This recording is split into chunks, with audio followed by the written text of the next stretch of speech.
I stared at the presentation screen, my pulse quickening as Tazia confidently clicked to the next slide. There it was, my quarterly market analysis displayed for the entire executive team to see, but with angry red circles highlighting supposed errors in my calculations. As you can clearly observe, Tazia announced, her voice dripping with professional concern, these projections deviate significantly from standard forecasting models. She gestured to a side-by-side comparison where my data visualizations appeared wildly different from textbook examples. The boardroom felt suffocating as 12 pairs of senior executives leaned forward in their chairs. I remained completely still, my face carefully blank, despite the knife twisting in my chest. 3 months of meticulous work was being systematically dismantled before my eyes. The volatility patterns shown here, she continued, pointing to my custom-designed charts, completely misrepresent actual market conditions. When plotted against traditional indicators, you can see the dramatic inconsistencies. Director Paxton removed his glasses, rubbing the bridge of his nose. And you're certain about this assessment? Absolutely, Tazia replied without hesitation. I've run the numbers myself, using industry-standard methodologies. The discrepancies are substantial, and frankly, concerning. I watched silently as she flipped to the next slide, a complex visualization I'd created after weeks of research and late nights. Most troubling is this risk assessment model, she said. It employs an unconventional mathematical approach that generates projections completely out of alignment with peer-reviewed financial forecasting principles. The CEO crossed his arms, frowning deeply. I could practically see my promotion chances evaporating with each nod around the table. When applied retroactively to last year's market, Tazia explained, displaying a new comparison slide, this model would have completely missed the February correction. Our clients would have been caught entirely unprepared, potentially losing millions. Director Paxton shook his head slowly. This is deeply troubling. I've already begun implementing standard methodologies, Tazia assured him with practiced confidence. With immediate intervention, we can still present accurate projections to the Wellington Group next week. The message couldn't have been clearer. She should lead the Wellington account, our biggest client. The promotion we'd both been competing for would be hers. And you're certain these analytical methods are fundamentally incorrect? The CEO asked her directly. Without question, she replied. They violate basic principles of financial forecasting. After enduring 60 excruciating minutes of watching my professional reputation being methodically destroyed, Director Paxton finally turned to me. Do you have anything to say in response? Every head in the room swiveled toward me. Throughout the entire presentation, I hadn't uttered a single sound. My heart pounded as I carefully considered my next words. Just one question, I said calmly, meeting Tazia's eyes directly. Can you explain why the client specifically requested this exact visualization approach in their initial brief? Can you explain why the client? If you're invested in this story already, take a quick second to like this video and subscribe to the channel. Trust me, you'll want to hear what happens next when this boardroom showdown takes an unexpected turn. My name is Aria, and until that moment, I'd spent 4 years building a reputation as a brilliant but quiet analyst at Keystone Investments. I wasn't the type to dominate meetings or promote myself aggressively. Instead, I let my work speak for itself. Innovative approaches to data that consistently delivered superior results for our clients. I grew up as the middle child in a household where speaking up meant being interrupted. So I learned early to observe, analyze, and wait for the perfect moment to make my point. This patience had served me well in my career, allowing me to see patterns others missed while my louder colleagues rushed to judgment. When I joined Keystone after completing my master's degree, I was determined to succeed on merit alone. For years, I'd watched my mother, a talented programmer,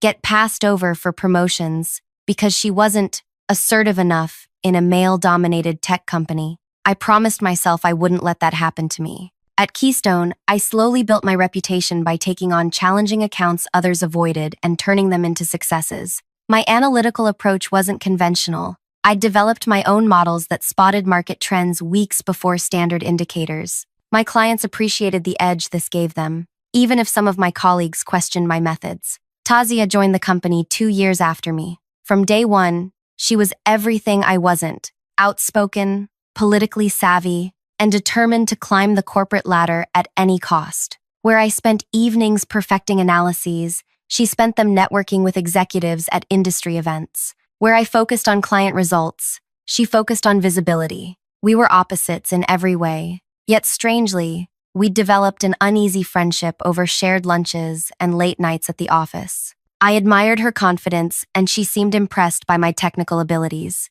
When she asked about my methods, I'd share my thinking, believing we were supporting each other as women in a competitive field. Then came the Wellington account. The largest asset management firm in the region had selected Keystone to handle their quarterly forecasting, a prestigious assignment worth millions in fees. Director Paxton announced that whoever led this account successfully would be promoted to senior analyst, with a substantial salary increase and team leadership responsibilities. I wanted that promotion desperately, not just for the money, though that would finally let me pay off my student loans. It represented validation, proof that quiet competence could triumph over self-promotion. When Paxton assigned both Tazia and me to the initial client meeting, I knew we were being evaluated head-to-head. Wellington's representatives were unlike typical clients. Their head of research, Dr. Nari, spent an hour discussing cutting-edge forecasting methodologies. He explained that traditional models had failed to predict several recent market shifts that cost them dearly.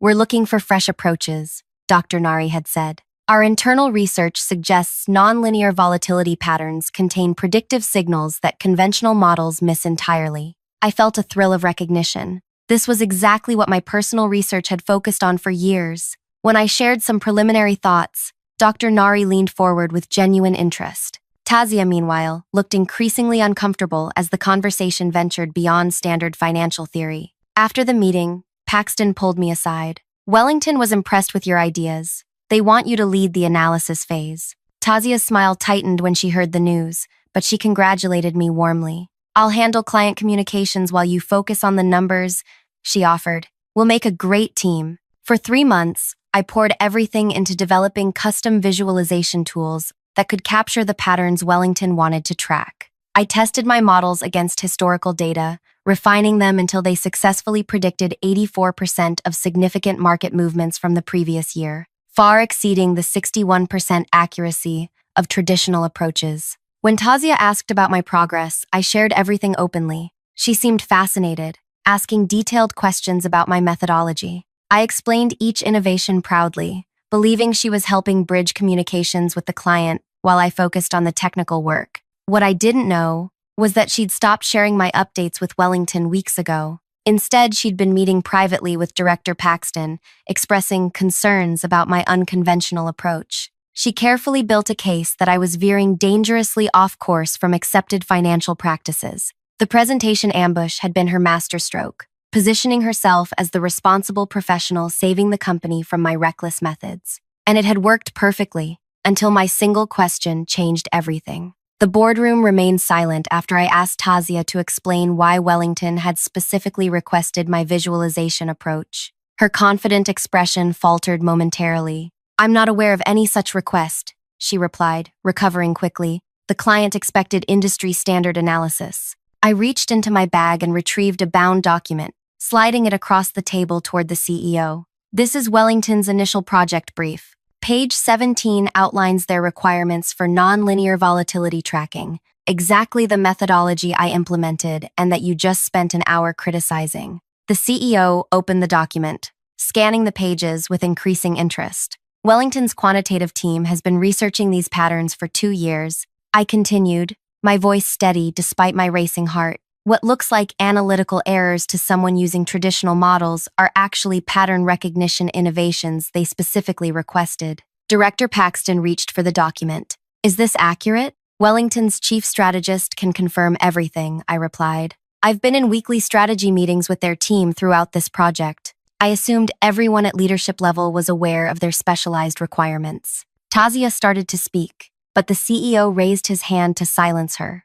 Her usually composed face betrayed the first flickers of panic. "You've just spent an hour explaining how you've fixed analytical methods that Wellington specifically commissioned," I said, looking directly at her. "I'm curious, have you informed them that you've replaced their proprietary approach with standard models they explicitly rejected?" The tension in the room was palpable. Director Paxton flipped through the brief, his expression darkening with each page. "There must be some misunderstanding," Tazia attempted, her voice slightly higher than normal. "These methods are untested. No serious investment firm would. Page 12. I interrupted calmly, pointing to the document. It shows Wellington's backtesting results comparing traditional models with their experimental approach. Standard forecasting caught 61% of significant market movements. Their method identified 84% and provided earlier warning signals. The CEO looked up sharply. Is this accurate? Dr. Nari can verify everything, I said,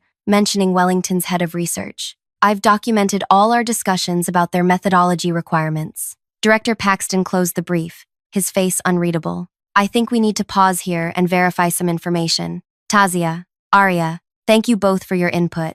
The executive team will need to discuss this privately. As we filed out of the boardroom, Tazia gripped my arm, pulling me into an empty conference room. Her carefully constructed poise had vanished entirely. What are you playing at? She hissed. You made me look like a fool in there. I gently removed her hand from my arm. I simply clarified the client's actual requirements. We both know Wellington would never approve those bizarre models. You're just trying to save face. I studied her for a moment, wondering how I'd missed the depth of her duplicity. Dr. Nari personally requested that approach. You were in the initial meeting when he explained why. That's not how I remember it, she said, smoothing her expression back to professional concern. And it won't be how Director Paxton remembers it either. We've discussed your creative interpretations extensively. A chill ran through me as I realized how thoroughly she'd worked to undermine me. For weeks, she'd been laying groundwork, positioning herself as the voice of reason while painting me as dangerously unorthodox. You should prepare yourself, she added with artificial sympathy. Even if they don't fire you outright, your reputation here is finished. No one trusts an analyst who can't follow basic financial principles. She left me standing alone, her confident stride suggesting she still believed victory was inevitable, and perhaps she was right to be confident. In a straight battle between her political connections and my technical work, history suggested I would lose. That evening, I sat on my apartment balcony watching the city lights flicker on as twilight deepened. My phone buzzed with a message from Director Paxton. Meeting tomorrow, 9 a.m., with Wellington representatives present. No further explanation. I barely slept that night, replaying every interaction with Tazia over the past months. How many times had she asked detailed questions about my methodology, only to use that information against me? How many private meetings had she arranged with leadership while I worked late, perfecting analyses? The betrayal cut deeper because I genuinely believed we were supporting each other. The next morning, I arrived early to find the conference room already filling with executives. Director Paxton nodded tersely as I entered. Tazia arrived moments later, impeccably dressed and seemingly untroubled. She took a seat across from me, avoiding eye contact. At precisely 9, Dr. Nari from Wellington entered with 2 colleagues. The atmosphere immediately tensed. Thank you all for convening on short notice, Director Paxton began. We have a situation that requires immediate clarification regarding the Wellington quarterly forecasting project. Dr. Nari has agreed to provide his perspective. Dr. Nari placed his tablet on the table, his expression serious. I was disturbed to receive standard market projections yesterday from Miss Tazia, particularly after the promising custom analytics Miss Aria had been developing for us. Tazia's head snapped up. I believe the alternative approach needed revision to meet industry standards. Industry standards are precisely what we hired Keystone to move beyond, Dr. Nari interrupted. As I made explicitly clear in our initial brief and subsequent communications, traditional forecasting models have consistently failed to identify the market anomalies most critical to our investment strategy. Director Paxton leaned forward. Dr. Nari, to be absolutely clear, you specifically requested the non-linear volatility modeling approach that Aria implemented? Not only requested it, we insisted on it as a condition for awarding Keystone this contract, he confirmed. Miss Aria's methodology aligns perfectly with our research directives. When Miss Tazia sent standard projections yesterday claiming they represented Keystone's official analysis, I was concerned there had been a serious miscommunication. The room fell silent. Tazia's face had gone completely pale. There seems to have been a significant internal communication failure, the CEO said carefully. Rest assured, Wellington will receive the custom analytics you commissioned, delivered by Aria, who developed them. After the meeting dispersed, Director Paxton asked me to remain behind. Tazia attempted to stay as well, but he dismissed her with a curt, "We'll speak later." When we were alone, he sighed heavily. This situation is unprecedented, Aria. Had Wellington gone with the standard analysis Tazia proposed, we would have lost our largest client. I nodded, saying nothing. I owe you an apology. I should have verified the client requirements directly instead of accepting secondhand information. He paused, studying me. Why didn't you speak up sooner about Tazia's interference? I didn't know she was interfering, I admitted. I thought we were collaborating. She had access to all my work while claiming to handle client communications. He grimaced. A carefully orchestrated deception. What happens now? I asked. The senior analyst position will be yours, effective immediately, he said. As for Tazia, HR will be having discussions with her about her future at Keystone. It should have felt like victory. The promotion was mine, my methods vindicated, my chief rival exposed. Yet, as I returned to my desk, I felt hollow. The trust I'd placed in a colleague, someone I'd considered a friend, had been weaponized against me. Throughout the day, colleagues stopped by my desk with congratulations tinged with curiosity. The story had spread rapidly through office channels. Tazia remained conspicuously absent, having left the building immediately after the meeting.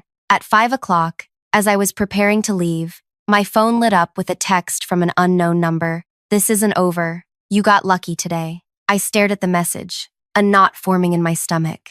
The tension I'd been carrying all day crystallized into something sharper. This wasn't just professional rivalry. It was personal now. The following days brought an uneasy transition. I moved into my new office and began building my team for the Wellington account. Tazia hadn't been fired, merely reassigned to internal analytics, where client contact was minimal. Each time we passed in hallways, her eyes followed me with undisguised resentment. 2 weeks after my promotion, strange things began happening. Small at first, files missing from my desktop, meeting invitations that disappeared from my calendar. Then more significant, a crucial email to Wellington contained calculation errors I knew I hadn't made. A presentation deck was altered overnight, with slides rearranged and key data points changed. I began staying later, triple-checking everything before sending it. I kept backup copies of all files on my personal drive. The constant vigilance was exhausting, but necessary.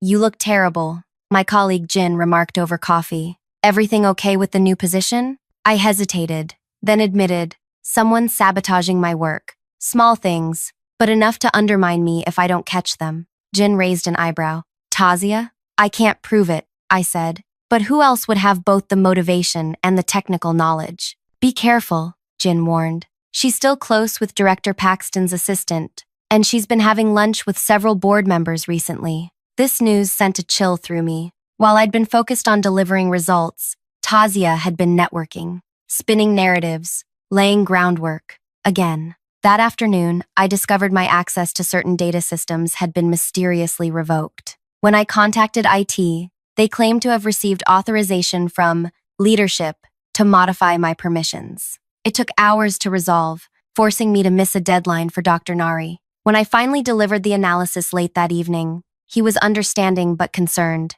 Is everything all right at Keystone? This is the second delay this week. Just some internal system issues, I assured him, unwilling to air company problems to a client. I see, he replied, not entirely convinced. Just so you're aware, we've received an interesting proposal from another firm claiming they can implement our methodology more efficiently. Normally, I wouldn't mention it, but given these recent hiccups, my blood ran cold. Another firm? May I ask which one? Criterion Analytics, he said. Apparently, they've just hired a specialist in nonlinear volatility modeling who's familiar with our approach. I maintained my professional composure through the end of the call, but inside, panic bloomed.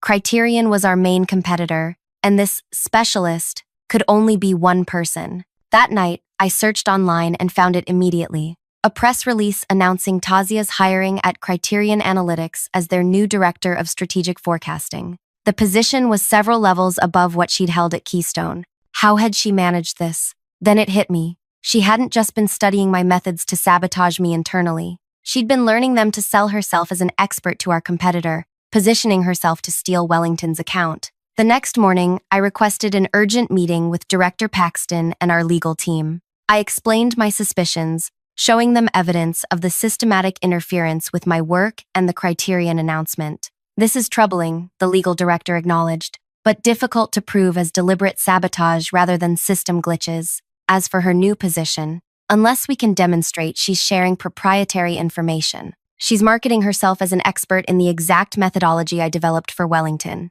I insisted. Methodology she publicly criticized as incorrect just weeks ago. Director Paxton looked unconvinced. People change their professional opinions all the time. I realized with sinking certainty that I was losing this battle. Without irrefutable proof, it would be my word against Tazia's. And she had always been better at office politics. That evening, I received an invitation to attend an industry conference where Tazia would be giving a keynote presentation titled Innovations in Nonlinear Volatility Forecasting. My methodology, presented as her expertise. I sat motionless at my desk, fury and helplessness washing over me in alternating waves. Everything I'd worked for was being systematically dismantled by someone willing to cross lines I wouldn't. In the battle between quiet competence and ruthless ambition, the latter was winning. But as I stared at the conference invitation, something shifted inside me. I had played by the rules while Tazia broke them repeatedly. I had trusted the system to recognize merit while she manipulated perceptions.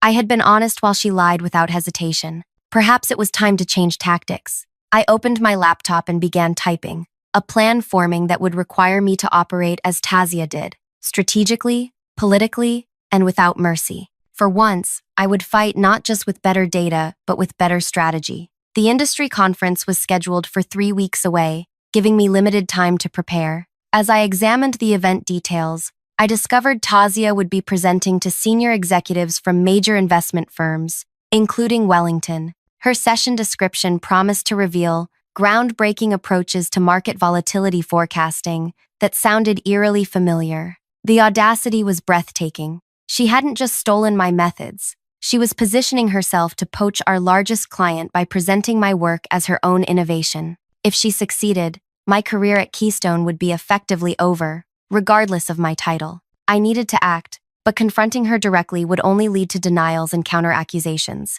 Taking my concerns to leadership again would likely be dismissed as professional jealousy. I needed irrefutable evidence of what she was doing, and I needed to present it in a way that couldn't be ignored. The next morning, I called Dr. Nari at Wellington, keeping my tone casual as I inquired about the conference. Yes, we're sending several team members, he confirmed. The session on volatility forecasting caught our attention. Have you seen the preview materials? I have, I replied carefully. I'm interested in how their approach compares to what we've developed for Wellington. As are we, he said. Innovation is valuable, but consistency is essential for our strategy. We need partners whose methodologies align with our research direction. The message was clear. Wellington was actively considering alternatives to Keystone. The ground beneath my feet was even less stable than I'd feared. That afternoon, I contacted Jin, who had connections throughout the industry. I need to know exactly what Tazia is planning to present at the conference, I explained.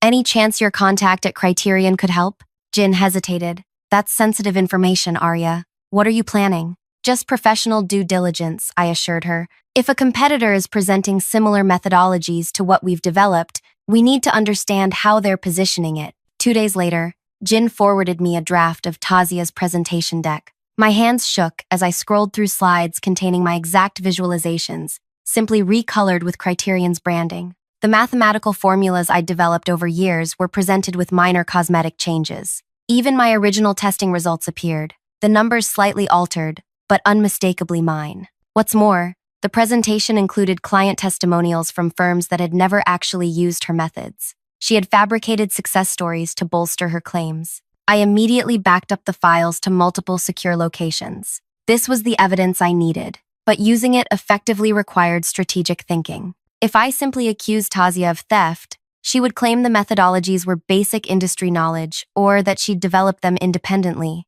I needed a trap that would force her to reveal her deception herself. For the next week, I worked on 2 tracks simultaneously. During days, I focused on delivering exceptional results for Wellington, ensuring they had no legitimate reason to consider switching providers. During nights, I meticulously developed my counter-strategy against Tazia. The conference was being held at Meridian Hotel, a venue I knew well from previous industry events. I contacted the event coordinator, Regan, whom I'd worked with before. I'm presenting at a different session, I explained, but I'm having technical concerns about the projection system. Would it be possible to test my presentation in the main hall beforehand? Regan agreed to give me access the evening before the conference. Just let security know you're here for setup testing. They'll let you in. Next, I reached out to several industry colleagues who would be attending Tazia's session, people whose opinions carried weight. Without revealing my full concerns, I mentioned that I'd heard the presentation would cover methodology, similar to what I'd developed for Wellington. Really? That's interesting timing, remarked Anton, a respected quantitative analyst. I'd be curious to hear your thoughts afterward on how it compares. Actually, I suggested, I think the comparison would be more valuable if you went in with some background. Could we meet briefly before her session? I can show you the key elements of what we've implemented. One by one, I arranged similar conversations with influential attendees. Not enough to seem like orchestrated sabotage, but sufficient to ensure knowledgeable eyes would be watching Tazia's presentation critically. 2 days before the conference, I received a message from Dr. Nari that sent a surge of panic through me. Looking forward to seeing comprehensive applications of your volatility methodology at the conference. If successful, this could significantly influence our provider decisions moving forward. He hadn't specified whether he meant my methodology as presented by Keystone or by Tazia at Criterion. The stakes had just risen dramatically. Wellington wasn't just curious about alternatives. They were actively evaluating whether to switch providers. The evening before the conference, I arrived at the Meridian Hotel with a small backpack containing my laptop. Security checked my credentials and directed me to the main presentation hall where Regan waited. You have about an hour before the technical team needs to run final checks, she informed me. Perfect, thank you, I replied, setting up my equipment at the presentation console. While Regan busied herself with other preparations, I connected my laptop and accessed the system settings. What I did next wasn't technically illegal, but it certainly operated in an ethical gray area. I created a hidden presentation file that would remain dormant in the system, accessible only through a specific command sequence. The next morning, I arrived early and stationed myself in the hotel lobby, where I could observe attendees without being immediately noticed. When Tazia entered, she looked confident, dressed impeccably, greeting industry leaders with practiced charm. She showed no sign of concern that I might be present. 30 minutes before her session, I met with Anton and several other analysts as planned, giving them a brief overview of the methodology I'd developed for Wellington. The key innovation is how it handles nonlinear relationships between seemingly unrelated market indicators, I explained, showing simplified versions of my models. Traditional approaches miss these connections entirely. When we entered the presentation hall, it was already filling with attendees. I chose a seat near the back, partially obscured by a column. Dr. Nari and his Wellington team were seated prominently in the second row, their presence confirming this was more than an academic exercise. It was an audition. Tazia took the stage precisely on time, her opening remarks smooth and engaging. Today, I'll be sharing a revolutionary approach to volatility forecasting that challenges conventional market assumptions, she began. This methodology represents months of intensive research and testing. As she progressed through her presentation, I could see recognition dawning on Anton's face and those of the other analysts I'd briefed. The similarities to what I'd shown them were impossible to miss. Meanwhile, Dr. Nari was taking detailed notes, his expression inscrutable. Tazia advanced to a slide showing impressive backtesting results. My results, with numbers slightly adjusted. When applied to last year's market conditions, this model successfully predicted 82% of significant volatility events, compared to just 60% using standard methods. From my seat, I quietly opened my tablet and entered the command sequence I'd programmed the previous evening. On stage, Tazia continued confidently, unaware of what was about to happen. The proprietary algorithms driving these predictions analyze correlations that traditional models ignore entirely, she stated, clicking to advance to her next slide. Instead of the expected chart, the screen suddenly displayed a split image. On the left, Tazia's slide. On the right, my original Wellington presentation with identical formulas, created 3 months earlier. Above both images appeared the text, Original Development Timeline. Tazia froze momentarily, then quickly clicked to advance past the unexpected slide.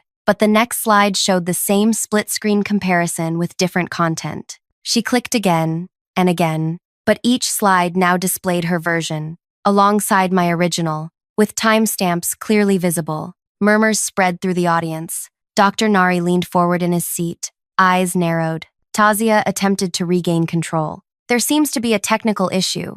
If we could have IT assistance. I don't think it's a technical issue, Anton called out from his seat. These appear to be comparative slides showing original development dates of the methodology you're presenting. I don't think it's a technical issue we're presenting. That's absurd, Tazia responded, her voice tight. This is proprietary criterion analysis. Then why does it match exactly what Keystone presented to Wellington 3 months ago? Dr. Nari asked, standing now. Down to the formula notation and visualization color schemes? The room had gone completely silent. There must be some mistake, Tazia insisted, desperately trying to exit the presentation, but each click only advanced to another comparison slide. Then came the final slide I'd prepared, showing Tazia's email to me from months earlier where she had asked detailed questions about my methodology, time-stamped weeks before she criticized it as fundamentally flawed in the boardroom. I stood up slowly, finally allowing myself to be seen. There's no technical glitch, Tazia, just documented evidence of how you studied my work,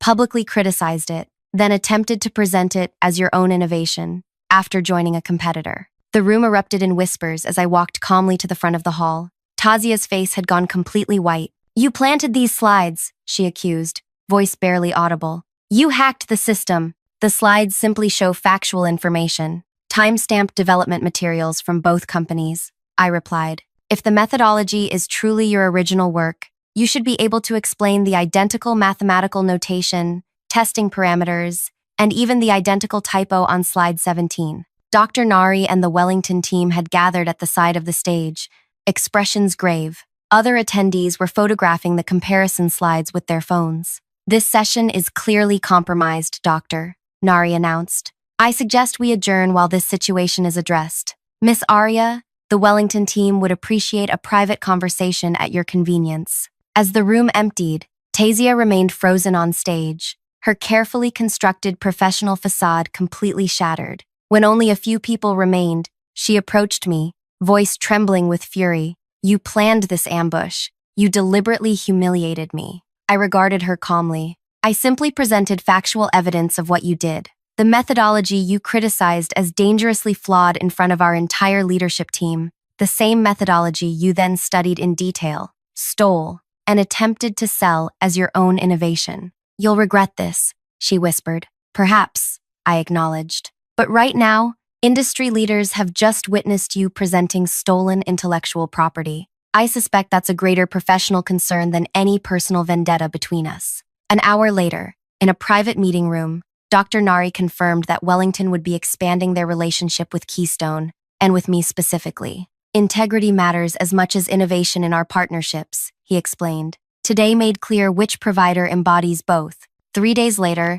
Criterion Analytics issued a terse press release announcing Tazia's departure by mutual agreement. No financial firm would risk hiring her after video clips of the presentation debacle circulated throughout the industry. I didn't feel the savage triumph I'd expected. Instead, I felt a quiet satisfaction that truth had prevailed where office politics had failed. I hadn't destroyed Tazia. She had destroyed herself through her own actions. I had simply ensured that those actions became visible at precisely the right moment, to precisely the right audience. The following week, Director Paxton called me into his office. The board has approved a new position, Chief Methodology Officer. They'd like you to take it, with a substantial compensation increase. I smiled. I'd be honored. And Aria, he added, that was impressive work at the conference. Unorthodox, but effective. Sometimes, I replied, the most powerful response to deception isn't confrontation. It's simply ensuring the truth is visible to everyone who needs to see it.